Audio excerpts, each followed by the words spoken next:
Juliet for moderating. When I read Juliet's bio before this event, I just thought that Maajid and I should be asking her questions. So if you go back and read her bio if you ignored the preamble, because it's very impressive.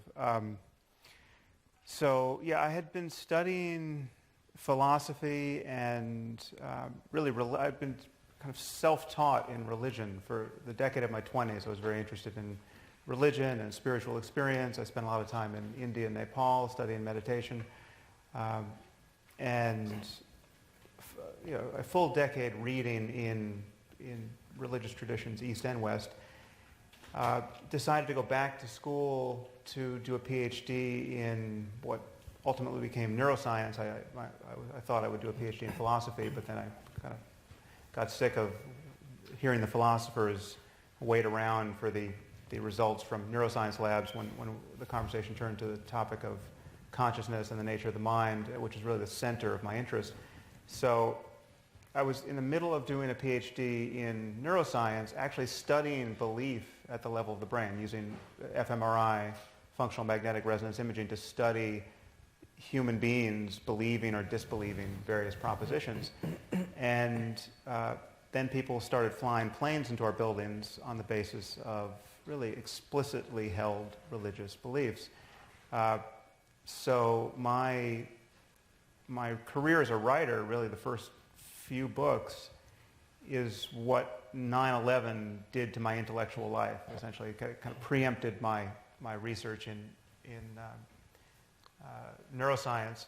And I was AWOL for a couple of years. I wrote The End of Faith. I wrote Letter to a Christian Nation, which was my pushback against the Christian pushback to The End of Faith. But many people have noticed over the since I've been criticizing religion, that I've had a special focus on Islam. And one thing that has been somewhat unique about my atheism, though I never identified myself as an atheist when I wrote The End of Faith, was that I believe religion is a word like sports. It's just a suitcase term that names a very diverse range of behaviors and commitments. And just as you can't talk about Thai boxing and badminton in the same vein and say anything really useful, I don't think talking about religion in general or opposing religion in general makes a lot of sense. I think we have to talk about the specific consequences of specific beliefs, and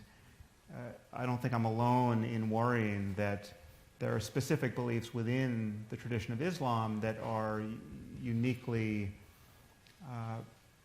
powerful and mobilizing and divisive at this moment. And we're not up here to talk about the Methodists or the Mormons or the Jains or the Quakers, and you can extend that list rather far, and there are reasons for that, and they're not just born of the misadventures of the U.S. in Muslim lands. There are theological reasons, there are historical reasons, and so I've been riding this hobby horse for a while, and then met Maajid in a really inopportune context that we describe in the book at the beginning. It was actually at a debate that he did against my friend Ayan Hirsi Ali, who's here. We had a meeting that was really brief and unpleasant and did not seem the basis for any further collaboration, but can I just say I met my wife through Ayan's event as well, so that was a lot more pleasant than meeting Sam on that day. Yeah, I'm glad something worked out that night.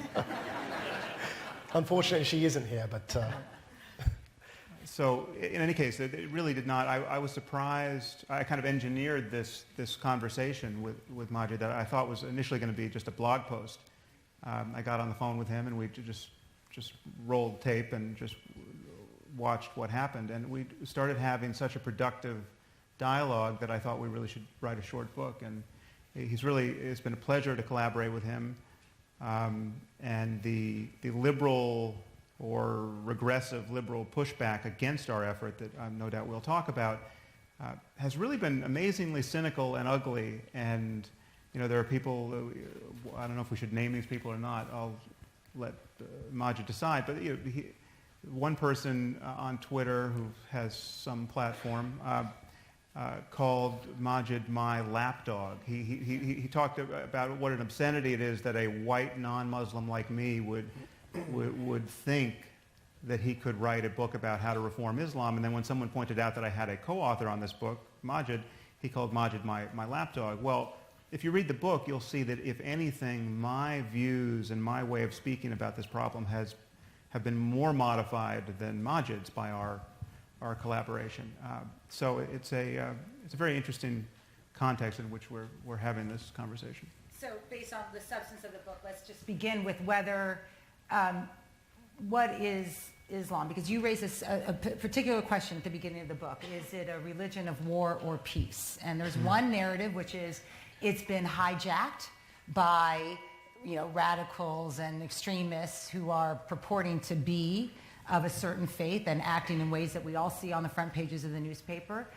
But there's another way of thinking about it, which is that what we're seeing or what people are saying is at the core of the religion. So I'll ask you bluntly what you ask in the book, which is Islam a religion of war or peace?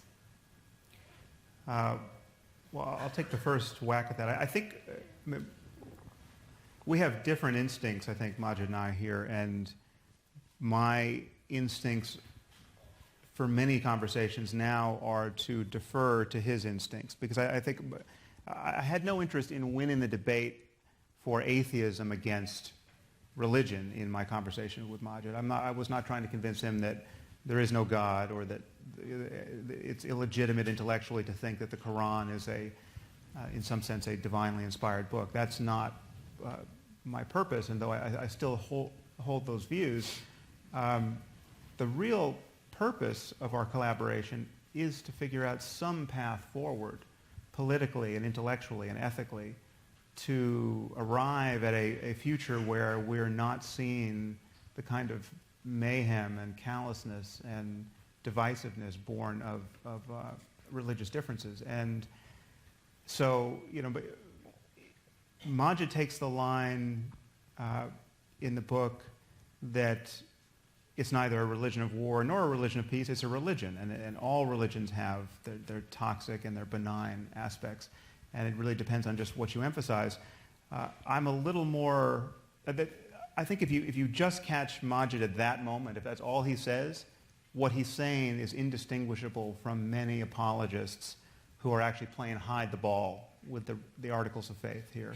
People like Reza Aslan and people who are well known to just dodge the matter and who think that it is tantamount to bigotry to single out Islam for any special attention at this moment in history. But Maajid doesn't stop there, and that's why I had such a productive conversation with him. He admits that there's a link between specific ideas and specific behaviors. And so I think Islam has some specific ideas that are really problematic, which we discuss in the book. Specifically, a belief in martyrdom and a belief in jihad as incumbent upon any Muslim, certainly any Muslim male, in defense of the faith, and a certainty of paradise. This is a little dark jewel of religious demagoguery that I think we have to figure out some way to destroy intellectually. This conversation is, I think, the basis of a way forward in that direction. So on the same question, but I want to touch on something Sam said earlier about this notion that any Muslim engaging in dialogue with a critic of Islam, with an atheist, with somebody like Sam or Ayan, is necessarily either a sellout, an Uncle Tom, a native informant, or any of the above.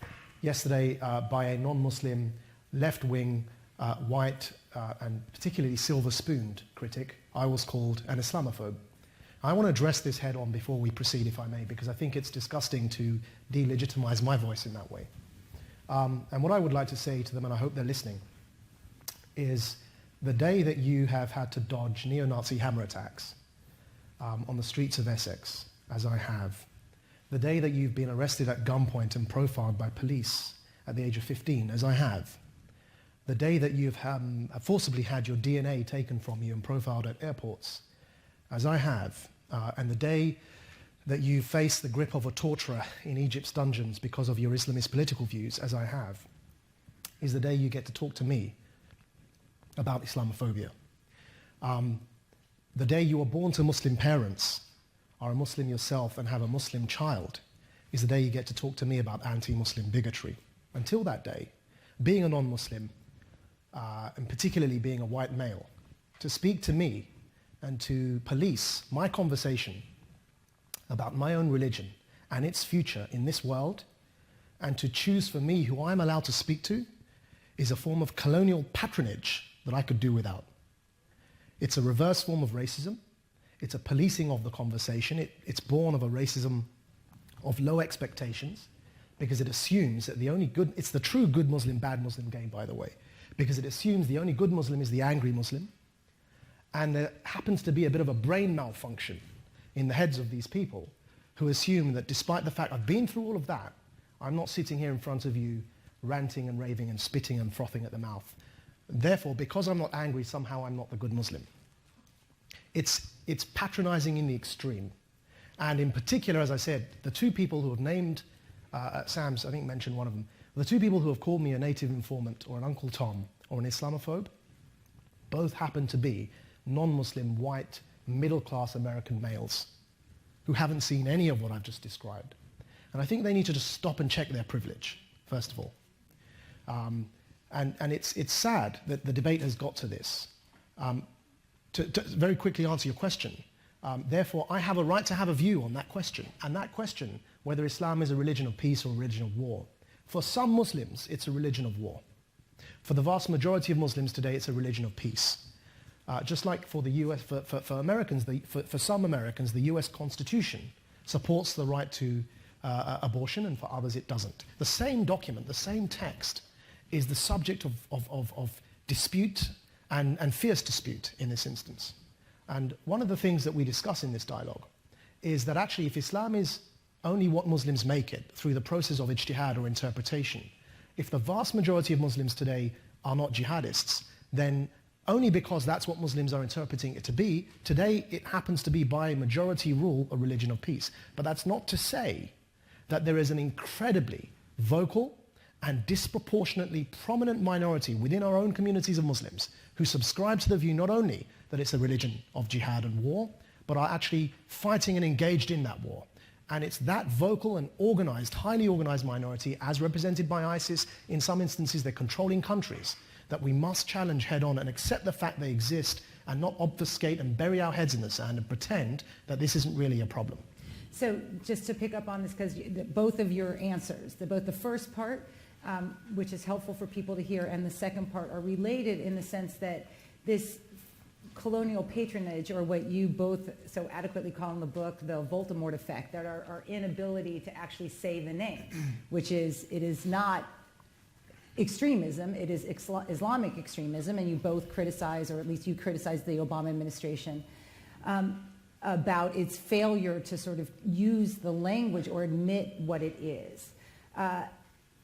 But confronting the ideology is challenging because the ideology isn't just, the ideology is big. There's different concentric circles, as you describe, of people who believe in certain parts of the ideology or certain parts of the religion.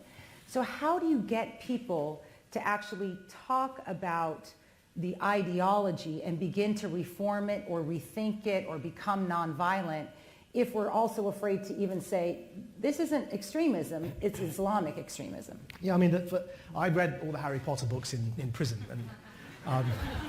and it's where I got that analogy from for the Voldemort effect. And I've told J.K. Rowling this, and actually I'm not sure how pleased she is that we're applying it to Islamist extremism. But effectively what it means for those of you who, and I hope everyone's read the books, those of you who haven't read those books, there's a bad guy in the Harry Potter books called Voldemort, that people, the two things. First of all, they deny he exists, and they're also, while denying that he exists, because he's meant to be dead, but he actually isn't really dead, the second thing is they're too scared to name him. So instead what they say is, he who must not be named is dead. Now, I took that and said, look, that Voldemort effect, being too scared, too petrified to name the problem when actually it's staring at you in the face, is what's happened with Islamist extremism. And the problem is we have been unable to name the problem, led by President Obama himself all the way down.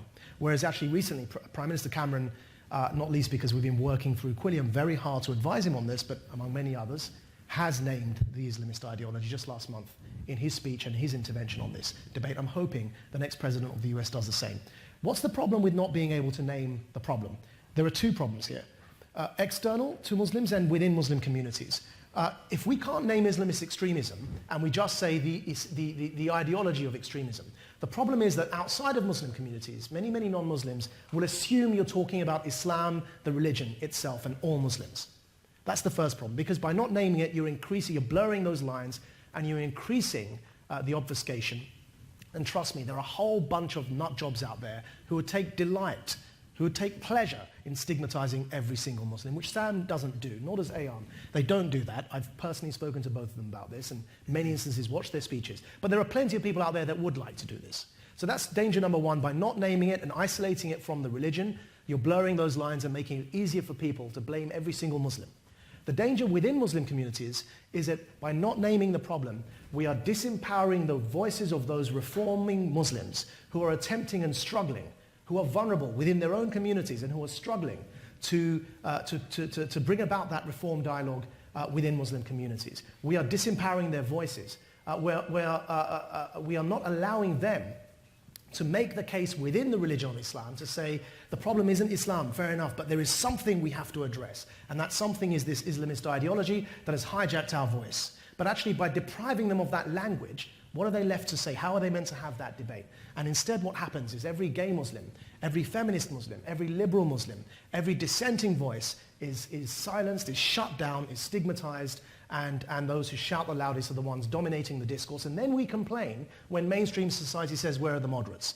We're not even giving them a lexicon to have this conversation. Sam, did you want to pick up on that? Yeah, well, I think we should be candid about how depressing the state of the conversation is around this conversation. Because, for instance, I think at one point you said to me that you either expected or in fact were receiving more criticism with regard to talking to me than talking to Islamists or even Absolutely, jihadis. Yeah. So he could go and talk to a failed suicide bomber, right? And everyone's happy. And that's completely legitimate use of his time, and of course we need to have conversations. How else could we move forward? But talking to famous atheists over here, that's as controversial as it gets. And that is of a piece with this liberal or pseudo-liberal criticism that both of us are getting on this topic, where people can't seem to see that, for one, that we're talking about ideas and their consequences. And everything we say about Islam or Islamism or jihadism, or depending on what the focus is, conservative Islam, applies to white converts to the faith, and it applies to people in 100 different countries and a wide variety of ethnicities. If ever I say something disparaging about Islam compared to Hinduism or Buddhism, well, then that has nothing to do with racism or the colors of people's skin. I mean, racism and bigotry against people based on ethnicity or the country they're born, that has nothing to do with this conversation at all. And so this meme of Islamophobia that has been thrown up to prevent conversations of this kind is really quite destructive. And it's something that, I mean, the hypocrisy here should be just shattering to liberals in particular, because you have, as Maajid just said, we are abandoning the women and the freethinkers and the gays and the public intellectuals and the apostates these are the most vulnerable people on earth in Muslim societies, where you have atheist bloggers, or not even atheist bloggers, just secular bloggers. People like Rafe Badawi. Getting hacked to death, and liberals are not only not giving them any tools by which to better their lives, they are castigating the people who are trying to shine a light on the disproportionate nature of the problem here. To be gay, or even a woman in a country like Afghanistan, or Saudi Arabia, or Bangladesh, I mean, these are unlucky places to be in a minority of that kind. And so it's as we argue at some length in the book, liberalism has really failed us here. And it's not, and you can criticize Christianity all you want, and liberals will never bat an eye. You can criticize Mormonism all you want, but the moment you try to shine a light on the problem of, I think, appropriately described as Islamism for this conversation, just the full armamentarium of political correctness and cries of racism just hits you full in the face, and it is a thankless job. Nobody wants to do this. Nobody wants to have this conversation because it is so poisonous, especially on college campuses. One of the good things that's come from, for me, that's come from our dialogue is that at least I'm sensing that the emphasis has shifted from one about the metaphysical conversation about whether God really exists or not, to the political and social values that we need for just and stable societies. And that's where I'd like to see the conversation go. Because I think the metaphysical conversation about whether God exists or not is less interesting to me. What's more interesting is that you can have the Church of England in the United Kingdom, but they won't be chopping people's heads off, and they won't be lashing people like Raif Badawi just for writing a blog in Saudi Arabia. And so if we can get to that stage, then we can have these conversations without fear of attack and and lynch mobs coming to the doors. So I'd like that emphasis, and I think this book leads to that. I don't know if you agree, Sam, but I think that what comes from this dialogue is that the emphasis is very clear and loud, is on reasserting liberalism and civil liberties and human rights that cut both ways, not just in favor of minority communities, but also in certain instances, minority communities have responsibilities to others, to mainstream society, to reciprocate those civil liberties in their interactions. And I think that's the focus that I'd like to continue through these dialogues with others, to make it sort of a real focus on liberalism and values and ideas rather than whether God exists or not. But Sam, I think that's right, and the substance of the book gets into that. Sam, though, you highlight in the book that the two basic tenets of Islam, it's hatred or rejection of infidels and this notion of a post-earth paradise, means that linking Islam with liberalism, right, with gay rights, women's rights, whatever you want to call it, may be desirable, but it's essentially based on a pretense. It's essentially intellectually dishonest. Is that fair, or do you think that they are compatible? Well, the path forward that Maajid really found in our conversation, and you'll see that it took some effort to convince me to sort of follow him through that, keyhole-sized aperture in this just wall of medieval ignorance, is that basically that by the lights of Islam, there is no true Islam. There's no pope. There's no place to stand within Islam to say that your view of the faith is the truly canonical one. And so there is a radical kind of pluralism there, which reformers can take advantage of, where you can say, listen, there's whatever, you can be as doctrinaire as you want. You can be right of Mullah Omar in terms of your theological commitments, but what you can't be is someone who thinks that applies to all Muslims for all time. Now, I remain quite skeptical that we can have conversations with people of Mullah Omar's sort. We're not going to have a dialogue with al-Baghdadi or the rest of ISIS, but as a general matter, from Maajid's side, that the way forward is to recognize that this pluralism demands a commitment to secularism. It demands, because there is no one version of Islam, you can't, you have to keep your version in this zero-sum contest with all these other versions out of public policy and out of politics. And then that commitment to secularism can hopefully open a space for genuine liberalism and a genuine commitment to all these other values that we want, which aren't best expressed in any religion, frankly. They're the result of a modern conversation about ethics and politics and human rights. Yeah, I think you've just done a wonderful job summarizing my stance there, so I won't repeat it. But I think it's important, if you read the dialogue, you'll see that there are some surprising positions that traditional Islamic theologians have taken which have been very literalist stances, but have led to very liberal outcomes. I'll just mention one, and I think it's important at this stage for me to say, look, I'm not a religious leader. I'm not even devout. I want to make that very clear. Some of you will see me, and you'll see me doing things that aren't typically devout. You know, I won't elaborate. But that's because I don't claim to be devout or religious. I am a Muslim who is not devout. Secondly, I don't speak on behalf of all Muslims. I'm not a leader for Muslims. I'm not a religious leader. I'm not a community representative. In fact, I find the whole concept of community representatives troubling and problematic. In particular, they tend to be aging men, greying men who are especially socially conservative, who deign to speak on behalf of everyone. So I don't subscribe to that model in the first place. So I don't want anyone to think what I say means all Muslims must think this. But that's part of the beauty, you see. That's exactly what I'm advocating, to open that debate up to pluralism. We have within Islamic history and theology a concept, because there's no clergy, as Sam mentioned, that if anybody subscribes to a religious injunction and they are correct, they get 2 rewards. فَلَهُ أَجْرًا. And if they are incorrect, فَمَنْ أَخْطَأَ فَلَهُ أَجْرٌ. They still rewarded 1.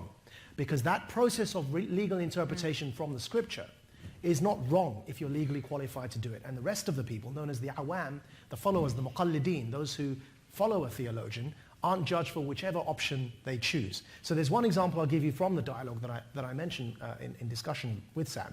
And that is that from the earliest exegesis of the Quran, from the earliest tafsir, the Hanafi school of law, comes a man known as Abu Bakr al-Jassas, who was the first mufassir, or the first exegete of the Quran to elaborate and explain upon its meanings. And he took a very literalist view of the word khamr in Arabic, which is commonly translated today to mean alcohol. He took a very literalist approach to that word, and he didn't budge from its linguistic meaning, which was, and everyone concedes this point, by the way, that originally khamr only meant grape wine, the wine from grapes. It doesn't mean whiskey, it doesn't mean gin, it doesn't mean beer, it only means the wine from grapes. And the early Hanafis, which was the first school of jurisprudence, I must emphasize, the closest in the times of the Prophet Muhammad, peace be upon him, say that therefore every other form of alcohol is legal apart from grape wine. Now that sounds like a particularly outright position today when considering where the state of affairs are for the vast majority of Muslims who don't touch any form of alcohol. But I give this example not to take a position on it, but simply to emphasize something. And that is that form of pluralism that existed in those early years, that has been lost because of the rise of both fundamentalism and Islamism, and I distinguish between the two in the dialogue. The only way forward is for us to recognize that. And of course, relative to medieval periods, it may have been good, but actually there's a lot in the medieval time that we don't want to reclaim. But we have to just recognize that exists, because no one has the right to claim that they have the definitive view on any scripture, on any text. So the logical conclusion from all of this can only be secularism, because there's no pope in Islam. And that's essentially in a nutshell what I'm arguing in the dialogue with Sam, and what I hope that Sam has kind of recognized in what I'm saying as well. Maajid, I know we have to go to questions soon. I want to ask you, though, about grievance and what you hear, and I know there's no single spokesperson or whatever, but and violence. Because I think from the perspective of people who are from the United States, who see what's going on in the world, the linkages between wrong linkages between the religion and the grievance that then leads to grievance of U.S. policy, grievance of Iraq, grievance of Afghanistan, whatever it is, to then violence, seems to be a straight line. So what do you say to the person who says, look, people can be, annoyed at the U.S. for all sorts of reasons. Why is it only one religion that actually takes that grievance to violence and therefore requires all sorts of, policies by the United States for good or for bad, which then leads to a new level of grievances, which then leads to more violence? So just for those who aren't familiar with these debates, which in the policy circles, as you're very familiar with, are quite common, the question is whether radicalization is caused by foreign policy grievances, and therefore do we need to change our foreign policy, or is it caused by, say, ideology and something else entirely, and therefore we need to address ideology? What I say is that human beings react to circumstances differently. We're not all the same. We're social animals. We're not like water. We don't all boil at 100 degrees Celsius, and we don't all freeze at 0. And so actually the best way to explain this is it's usually radicalization is due to a combination of factors. There are 4 factors I name in the dialogue with Sam. I talk about grievances having a role in that. If somebody's not angry, they're not going to look for an alternative form of discourse in the first place. So there needs to be an anger there. So there's an element that the grievances play a role. Then there's an identity crisis that comes about. Then there's a charismatic recruiter as a third factor. And the fourth is the role that the ideology plays. But this overly simplistic view that because I'm angry at US foreign policy, it means I'm going to blow something up is a terrible, terrible racism of low expectations of Muslims. It assumes that a brown young Muslim man, because he can't handle his anger, is just going to blow something up. It's a terrible explanation for what's going on. And actually Islamists promote it because they want US foreign policy to change. They tell us that all the time. Bin Laden's speeches were all about changing policy towards the Middle East because he wanted to stop the support for Arab regimes so that he could overthrow them, as happened eventually with the Arab uprising. So it's no surprise Islamists peddle this myth, but it's actually particularly worrying when those on my own political biases, the political center to center left, peddle this myth. Because the problem I have with it is the following. Look, I opposed the invasion of Iraq from a jail cell in Egypt. I've always been opposed to the Bush Jr.-led invasion of Iraq. But what I can't do is say that that's the reason ISIS exists. Of course, there's a contributing factor. We can't say that it's got nothing to do with it. But what I can't say is that that's the reason, that's the cause. Because if you think about it, you follow that logic through, why on earth are ISIS enslaving and raping Yazidi women en masse? What did these poor Yazidis do to anyone, anywhere? Which country did they invade? Or if you go to Afghanistan and look at the Taliban, what is forcing a man to grow a beard at the end of a lash of a whip, or forcing a woman to cover her face and her entire head, or stoning her to death because she's holding hands with the wrong person? What does any of that have to do with any invasion of any country? So there's something a bit more going on here, and it's too simplistic just to put all the blame on foreign policy mistakes. And of course, America, when it intervened in Kosovo to save the lives of Muslims, never got the credit for that. So this is a very simplistic worldview, and it needs to be challenged. Sam, picking up on Maajid's point,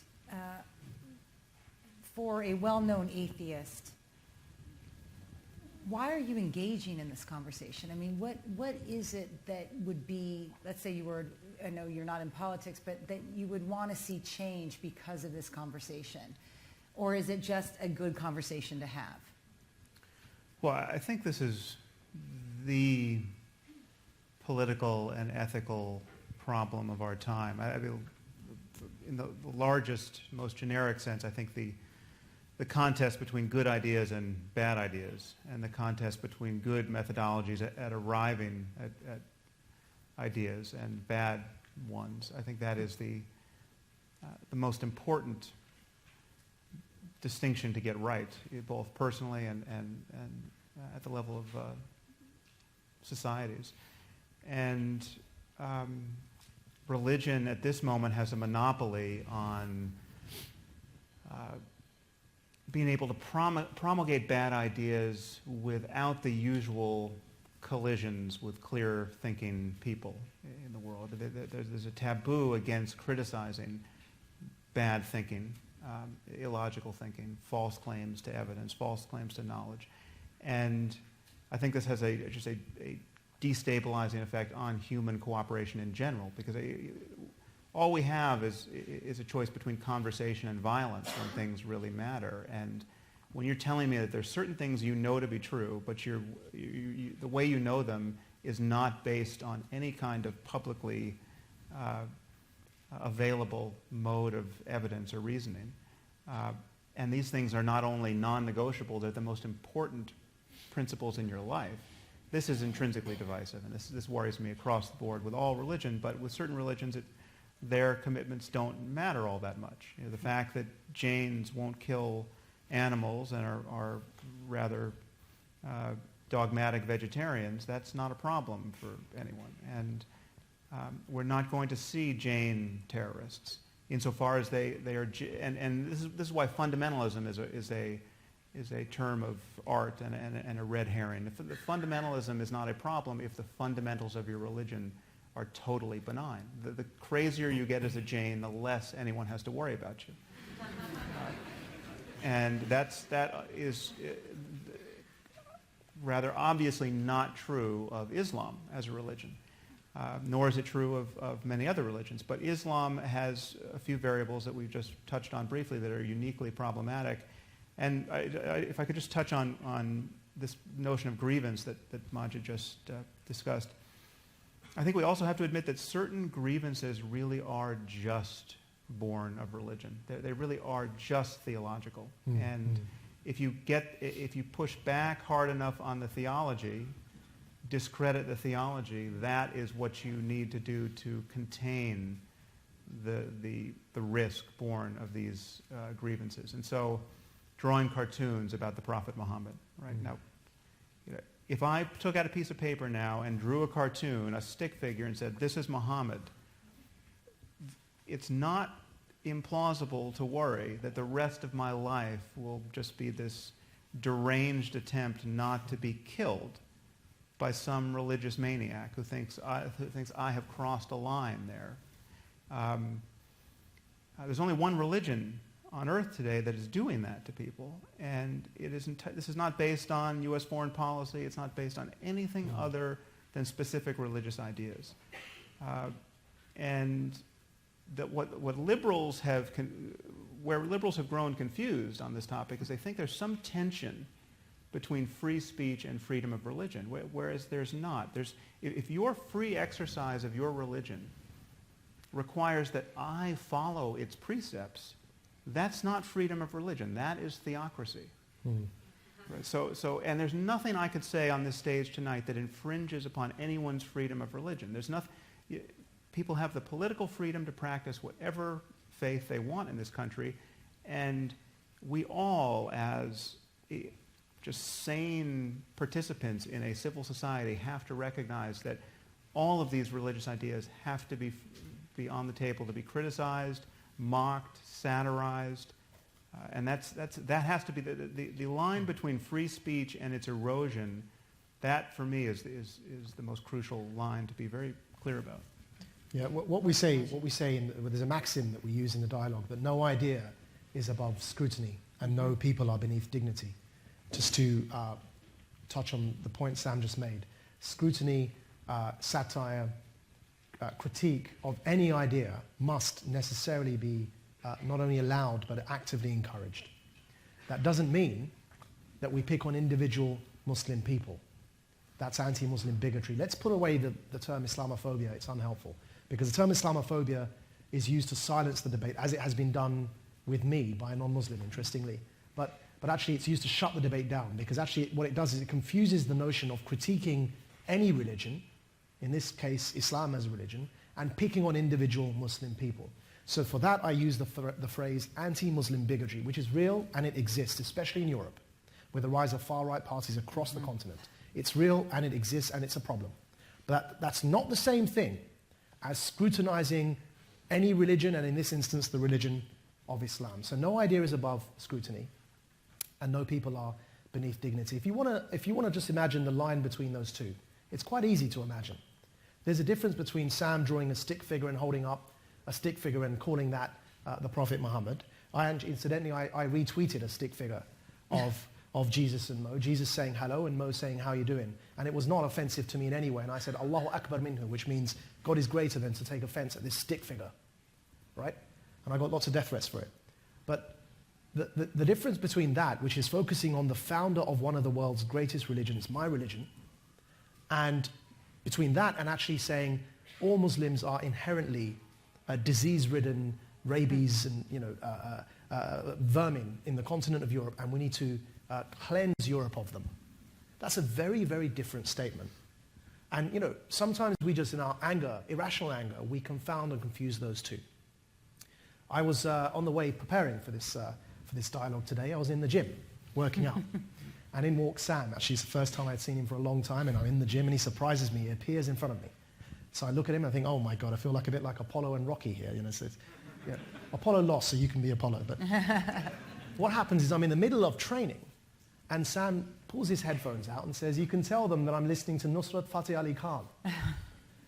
Now, for those of you who don't know, Nusrat Fateh Ali Khan is a very great and late Pakistani Sufi mystic singer, respected across the world by some of the best musicians, including the Beatles, who had great reverence for his music.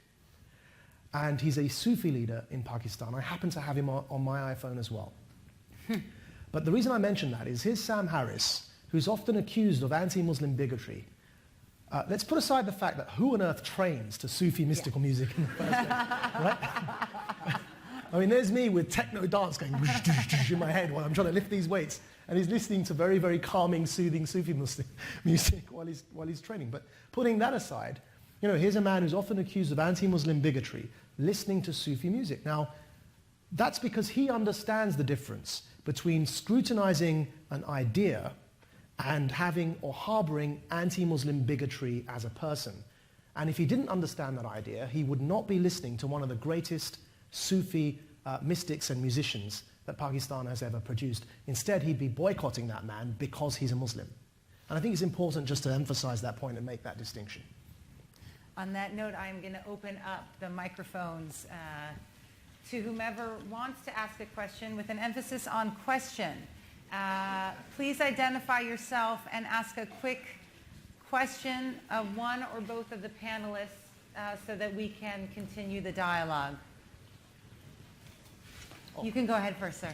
Thank you. And thank you, Maajid and Sam. Thank you both. Yeah, I thank should you. do that first. Thank you.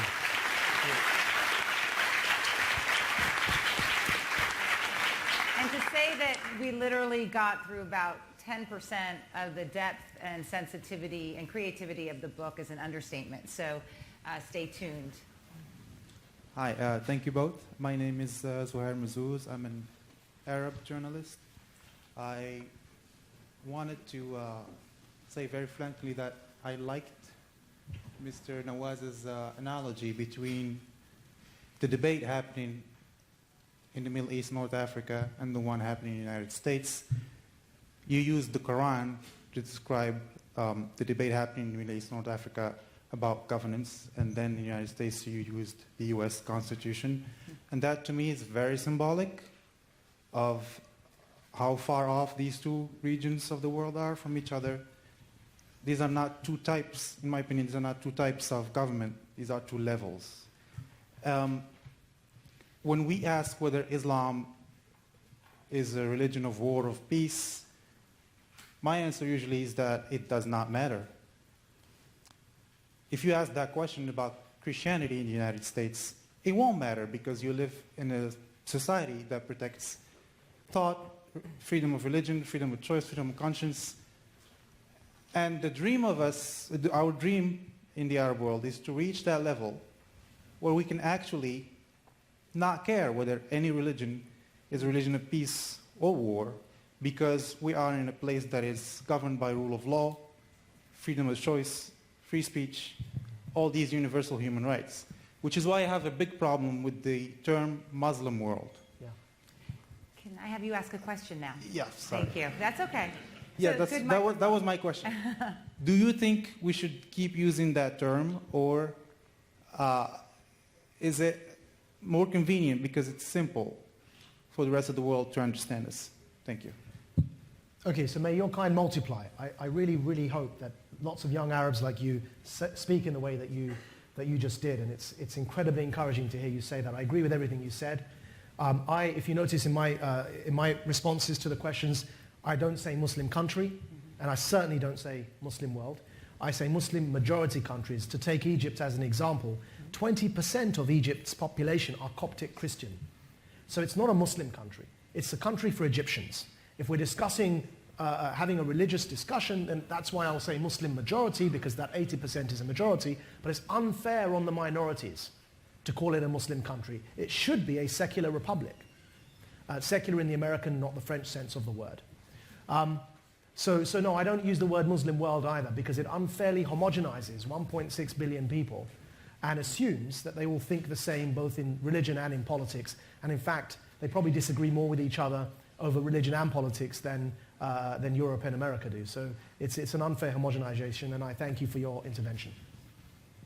Sir. Hi, my name is Jonathan Topaz. I'm at the law school.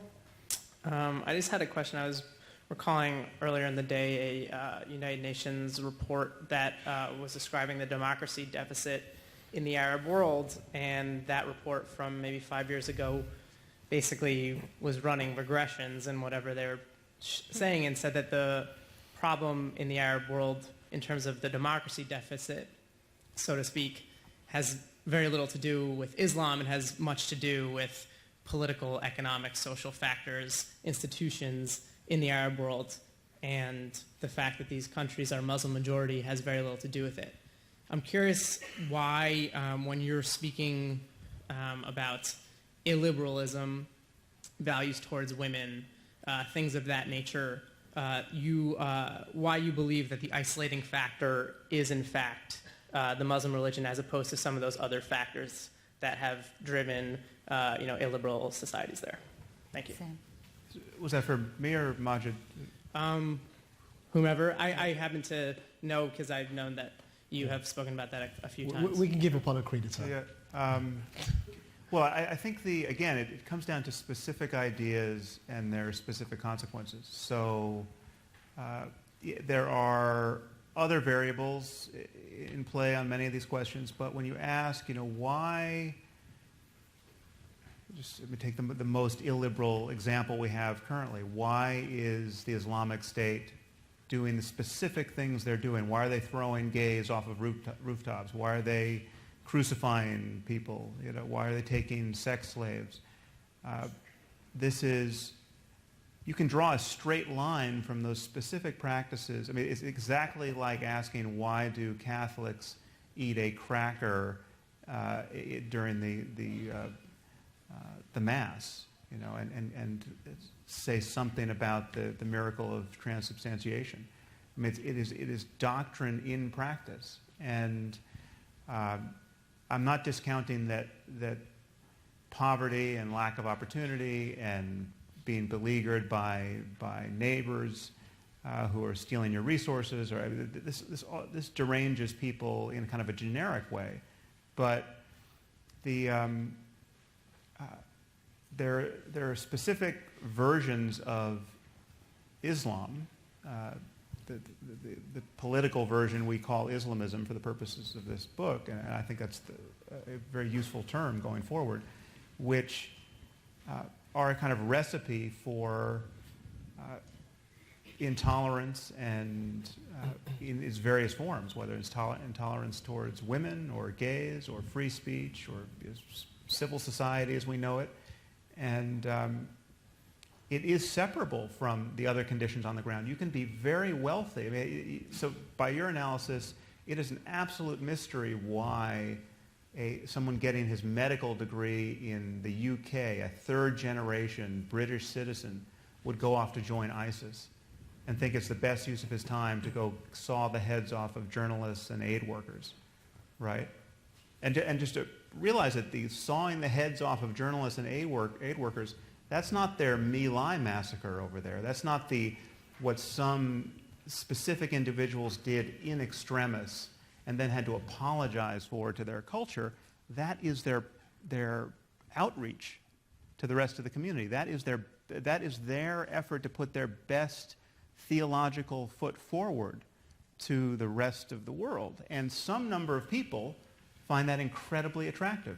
And it's not an accident, because you can go back to the texts and cash out those behaviors. And that's the problem we have to be honest about and deal with. And that's, you can, there's a time and place not to spell it out in all of its gory reality. So I'm not a diplomat. I'm not a politician, and I never will be. And there's probably obvious reasons for that. But it's not purely a matter of politics and economics. Though it includes that as well. Yeah. Yes, yeah. Oh, no, it includes politics and economics absolutely. too. Yeah. Hi. Hi. My name is Samir Shaibi, and I'm a student here at HKS. So I have a question that kind of stems from a couple of comments you made tonight. Have you looked at, either through conversation or within the book, at the premise of self-critique or a reassessment of the religion from within the, the Muslim community? So that question basically stems from one comment you made on has an answer to the very first question that has been asked, whether Islam is a religion of peace, of war. You said martyrdom is very much part of Islam, but I feel also that, caveat here because I'm Muslim, the religion can give us the tool of doing that self-critique. In the Quran, there is mentions of martyrdom being a lesser form of jihad, because Islam is very much a religion of self-struggle first, and martyrdom and going to do jihad is kind of a last resort kind of choice. And the other thing is that the other comment that kind of stemmed that question is the thing you said around rights of women, gay rights, etc., etc. I think when it comes to women, I think we should make a difference between what the religion say and what the cultural aspects of certain society push people to do so. And I'm not sure whether you make that kind of difference within the book between what cultural aspects and religious aspects kind of to those societies. Yeah, a little bit. We don't really go into much detail on that particular point, but I certainly acknowledge those differences, and there's kind of a spectrum of effects. There's what's in the Quran, there's what's in the Hadith, of the larger literature that recounts the sayings of the Prophet, and then there's the rest of culture that has been accreted around these texts. And yes, certain things are just excruciatingly clearly spelled out in Scripture, and certain other things are just inferred by association with what's there, and then certain things are just a matter of culture. And I think it matters, however, that Scripture, and this is not just the Quran, this is most Scripture, it matters that these texts are, ethically speaking, not the wisest books we have. And it matters that most human beings think they were dictated by the creator of the universe. You could improve the Quran and you could improve the Bible in 5 minutes to the benefit of everybody. And yet we can't rewrite these pages, so we're stuck with figuring out how to convince billions of people to interpret them in the most benign way. But if every page of the Quran had on the bottom of it a little footnote saying, oh, by the way, don't kill anyone for their beliefs, and homosexuals just fine, don't worry about it.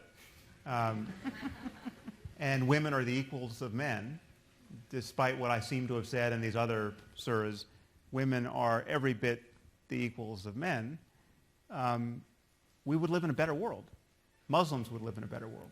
And it's hard, because the Quran doesn't say anything like that, and because the Quran gives you a very plausible rationale for viewing women as the property of men more than truly their equals, Muslims are left trying to do some very acrobatic theology on that point, and they have to do that acrobatic theology, and Maajid is convinced that they have the tools to do that, and I think you're convinced that they have the tools to do that, but it would be a hell of a lot easier if somebody with 21st century values could just write a really good page in the Quran and slip it in there. So on this point, thank you for your intervention. And if I'd like to say something on this as well. So personally, for historical, we also address whether the Quran should be censored or changed in the dialogue. And we both end up agreeing that for both historical and pragmatic reasons, actually it's an absurd idea. You want to preserve a historical document as it is. You don't want to start editing historical documents and pretending they never existed, because they have value in and of themselves. And that's me speaking just through a secular lens. But at the same time, Muslims, and I'm really glad with what you said and the way that you view your faith, but unfortunately there are many, many others who don't, and they're causing some problems in the world today. So I think we have to confront that head on. And though we know that lots and lots of people think like you and me, we also have to be honest and acknowledge that others, when they see passages in the Quran such as as-sariqu was-sariqatu faqta'u aydihima, the male and female thief, cut off their hands, or azani was-zaniyatu fajliduhuma mi'ata jalda, the fornicators, lash them 100 lashes, or so on and so forth, that are passages directly from the Quran that there are people out there that take these, not just individuals, there are regimes that take these passages vacuously and enforce them upon the rest of society. Saudi Arabia is one such example. It still beheads people. It still cuts off hands, albeit surgically, for theft. And it still lashes people for blogs. As I mentioned, Raif Badawi, who's being lashed as we speak. So there are entire regimes, and there are groups such as ISIS, who follow that vacuous interpretation of what they literally find within the passages. And I think it's incredibly helpful if Muslims like you and me own that, are honest about it, say, yes, there's a challenge we have here, and let's open up that debate. One of the things I mentioned in this dialogue with Sam is that how historically people have got around some of these issues. The last ever legitimate caliphate for Muslims, you will know, was the Uthmani Khilafah, the Ottoman Caliphate. The Ottomans took these passages known as the Hudud laws, the penal codes, and the Sheikh of Islam of the Ottoman Caliphate, the leader of the Ottoman Caliphate's theological reasoning, came along and said, through religious reasoning, he said, we're not going to use this anymore, and he adopted the French penal code instead. And that was done in a caliphate by the Sheikh of Islam. Right? So there have been attempts to reconcile this, but today, sadly, due to the very modern rise of Islamism and fundamentalism, which have been rising side by side, perhaps I should just distinguish. Islamism, for me, is the desire to enforce any version of Islam over society. Fundamentalism, or incredibly conservative religious practice in a Muslim context, is those who are incredibly rigid and socially conservative and regressive in their practices, even if they don't want to enforce those on others. Both phenomena have been rising. You know, the Saudi form of Salafism has been rising, and Islamism has been rising. And they're competing with each other for Muslim attentions. We've got to be honest and challenge that head on. And I really do wish, more Muslims were as vocal about this challenge as they are, unfortunately, vocal about irrelevant things such as people in Europe depicting cartoons, which frankly shouldn't hurt God. It doesn't hurt God. It doesn't hurt you or me or the Prophet.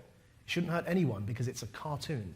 But we'd rather burn buildings and kill people over that in Muslim majority countries like Afghanistan and Pakistan, where they're killing each other over cartoons thousands of miles away, than focusing their attentions on the self-scrutiny that you very correctly mentioned. They should be looking at their own societies and how to improve them.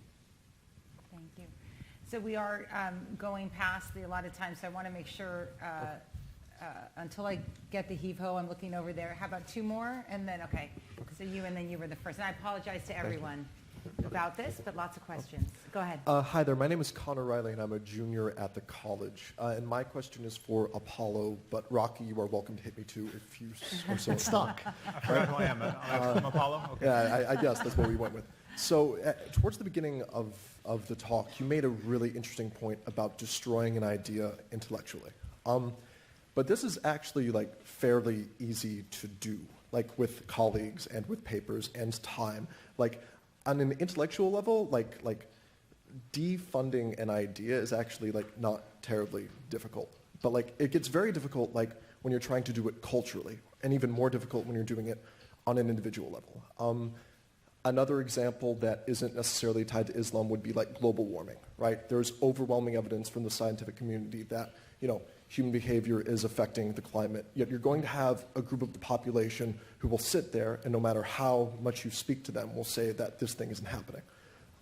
So I guess my question for you, and maybe based on your experiences and based on conversations that you've had, is how, if you were having dinner with someone and you needed them to think a new idea that disaligned with something that was really salient to them, how would you structure a conversation space to get this person not necessarily to destroy this idea for themselves, but at least to think a new idea that might misalign with a belief they already have? Because like this is the problem. Like this is something that is catastrophic that I can't get around.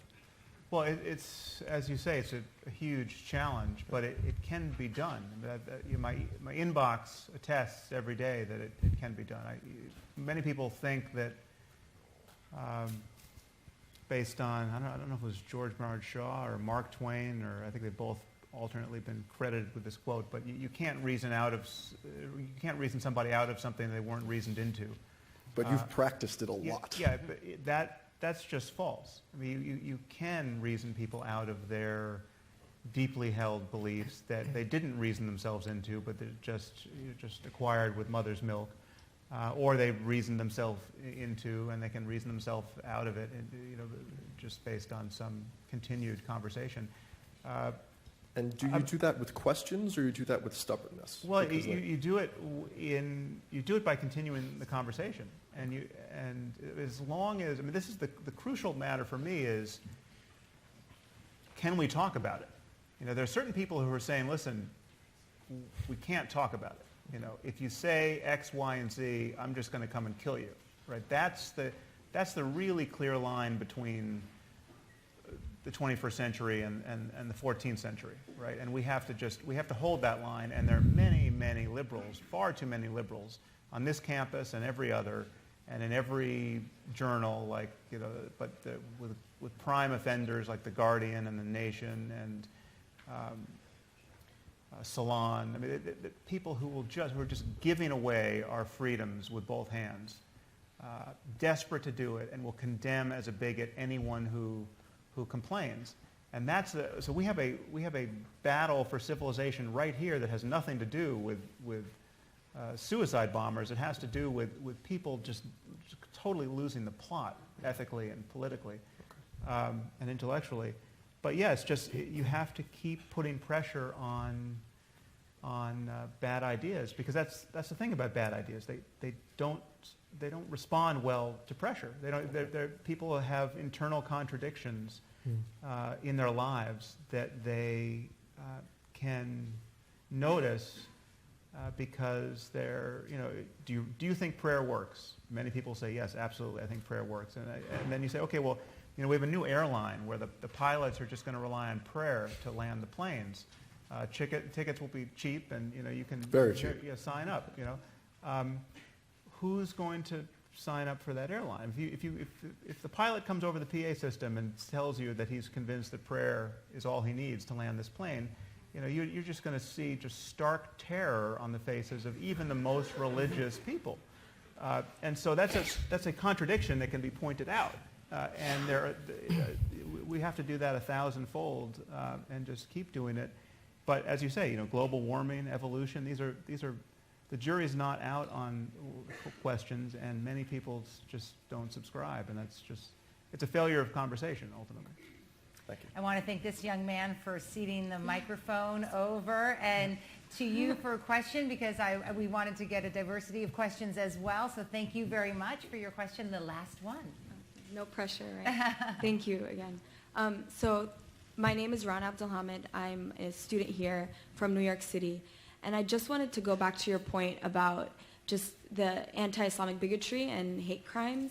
So even though we can sit here and have a conversation about the difference between Islamism, and fundamentalism, oftentimes media does not necessarily distinguish between these things. And it's very easy for, like you said, right-wing groups to take these ideas and kind of continue to dehumanize the image of what a Muslim is, and creates, an increase in hate crimes, an increase in anti-Islamic bigotry. So I'm wondering what you would say to that, and how you're able to separate these things and have this conversation, especially within the Muslim community, when it's so hard to kind of fight that external battle as well. Thank you for your question. I recently wrote a column. I've just started the regular column for the Daily Beast, and my last piece was actually on the rise of bigotry across the spectrum. And I cite a statistic which is incredibly worrying, and that's the London Metropolitan Police have said that anti-Muslim hate crimes have risen by 70% within a year in London. Anti-Semitic crimes have also gone up to the point where government ministers are giving speeches about how concerned they are with the rise of anti-Semitism. I think bigotry across the board, because, and I tie it directly, personally I tie it to identity politics and the rise of identity politics, people seeing themselves as part of their group and all others as the out-group. I think that leads to division and bigotry, but that's another conversation. But on your question, it's certainly a huge, huge issue in Europe. Communities are being divided along these lines, and attacks are taking place against synagogues across Europe. We saw some of those violent attacks where terrorists, once they finish attacking journalists, the very next place they go to is a synagogue, and start attacking Jewish people. We're speaking on Jewish New Year, and it's a huge, huge issue across Europe, where in France, Jews in particular, for example, don't feel safe. And then likewise, as I said, in London, if anti-Muslim attacks have gone up by 70%, women who look like you don't feel safe walking in the streets because they're worried about being attacked. And that could be my grandmother, who also wears a headscarf. So I can assure you that I have every concern and worry. As I said to those non-Muslims who are trying to police my conversation in this, look, I have a Muslim child. I have Muslim parents. I have a Muslim grandmother who covers her head with a headscarf. I'm directly affected by the rise of anti-Muslim bigotry, and I am a Muslim myself. And I've been attacked. I've been profiled. It's a huge concern. My only issue would be that the way to challenge this is to throw open that conversation. I think the Voldemort effect, as it did in the Harry Potter books, I'll run with that analogy.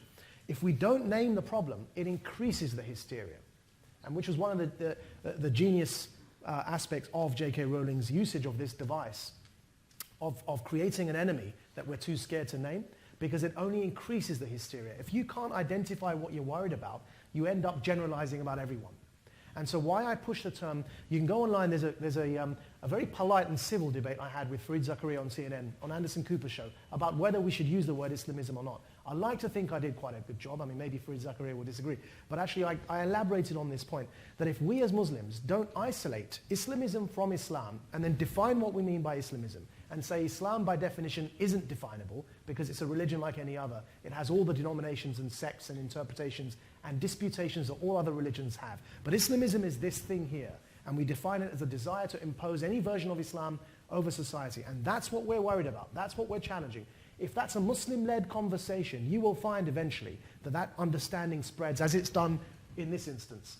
I like to think that Sam's conversation around this has developed more nuance since we began our dialogue. And likewise, I've developed.